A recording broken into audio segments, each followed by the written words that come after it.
Hi friends, welcome back to my channel. இன்றைக்கி ஒரு சூப்பரான ரெசிபியோடு தான் வந்திருக்கேன். என்னென்னு பார்த்தீங்கன்னா, சின்ன வெங்காயம் சிக்கன் குழம்பு எப்படி பண்ணுறதுன்னு சொல்லி பார்க்கலாம். அதுக்கு ஒரு வானிலையை சூட் பண்ணிக்கோங்க.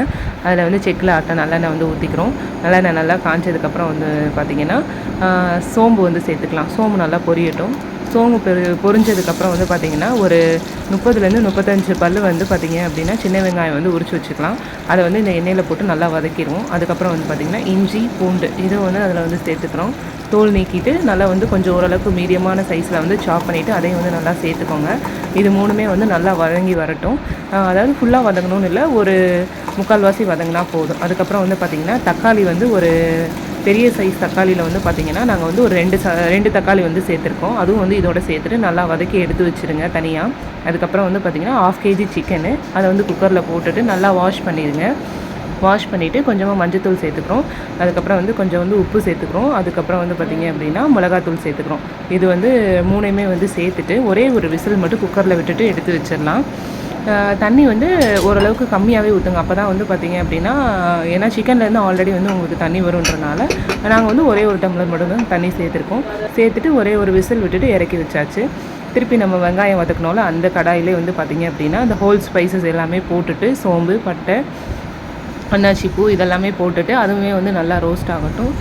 ரோஸ்ட் ஆனதுக்கப்புறம் வந்து பார்த்திங்கன்னா நம்ம தனியாக எடுத்து வச்சுருக்கிறோம் இல்லையா, அந்த வெங்காயம் தக்காளி அதை வந்து ஒரு பேஸ்ட் மாதிரி அரைச்சிக்கிறோம். பேஸ்ட் மாதிரி அரைச்சிட்டு இந்த வதங்கின அந்த ஹோல் ஸ்பைசஸோடு இதையும் வந்து சேர்த்துக்கிறோம். இது எல்லாமே வந்து நல்லா மிக்ஸ் பண்ணி விடணும்.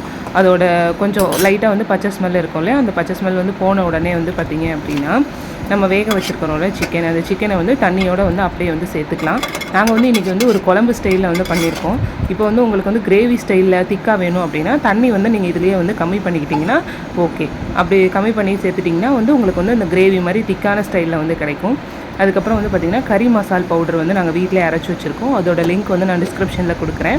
அதில் வந்து ஒரு 3 டேபிள் ஸ்பூன் வந்து சேர்த்துக்கலாம். இதுதாங்க குழம்புக்கு வந்து ஃபுல் டேஸ்ட்டே வந்து நம்மளுக்கு கொடுக்கும். நீங்கள் வந்து அந்த கறி மசாலா எப்படி அரைக்கணும் அப்படிங்கிற வீடியோ பார்த்து வந்து நீங்கள் வந்து தெரிஞ்சுக்கோங்க. அதுக்கப்புறம் வந்து அவ்வளோதாங்க.